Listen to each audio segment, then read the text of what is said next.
All right, the question is, would you marry a person who doesn't get along with your mother? For me, it depends on what the issues are between the two. I guess I put it that way. If those are issues that, if there are issues that can be resolved or not, or what's going to happen, what's going on, how did it start, that kind of thing. I'm the person that wants to get to the bottom of the problem. I don't care about the attitude, nothing else. I just want to see what's going on. But like I said, if I love that person, yes, I probably still will marry them.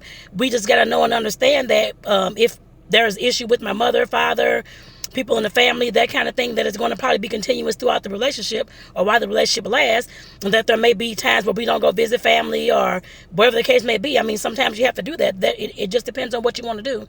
My parents are deceased, so I don't have to worry about that. But if I didn't get along with my partner's mother, I don't know if I married them or not, actually. I guess, to be honest, I have no idea. Like I said, it just depends on what the issues are, what's going on, if the person's being petty or just ignorant, or is my son acting like your son is your man, this kind of thing. Like I said, if that's the case, I mean, it's not the case at this present time at all. We have a great relationship, but if that was the case, like I said, I would definitely second guess getting married to anybody where there's always going to be conflict.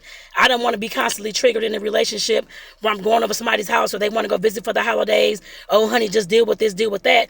It's easy to say deal with somebody's attitude or deal with somebody's hang-ups or whatever it is, but when you're constantly put in that situation for holidays, for family outings, for birthdays, those kind of things, that gets hard to deal with. And sometimes our partners don't understand that.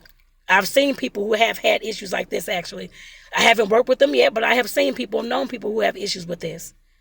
And like I said, it definitely breaks them apart. Especially if he and her are constantly arguing, oh, your mother don't like me and all this kind of stuff.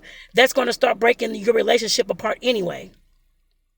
Like I said, you have to get to the root of the problem to find out what the problem is. I know it's hard to have those conversations, but if y'all want to have a good marriage and a marriage where you're not bothered too much or so much attitude coming into it or so much jealousy or whatever it is from the parent, like I said, you all have to have that conversation to figure out what is going on and what can be resolved. If not, your partner may have to understand, y'all may have to come to a compromise that y'all don't go visit whoever's house it is for the holidays, or y'all don't go to those family functions or whatever it is. And then your partner has to understand when you're not doing that, and that's his parents and whoever has attitude against you, then it may cause friction if y'all break up, that kind of thing. Oh, you didn't want to come over here when you're with so-and-so, so don't come now. I mean, it could be all kind of situations going on. Like I said, you definitely have to think about this and figure out what it is that you want to do. If you want to deal with this trauma and drama for the rest of the time y'all married or in the relationship, then go ahead and do so. If not, then y'all have some things to compromise and talk about.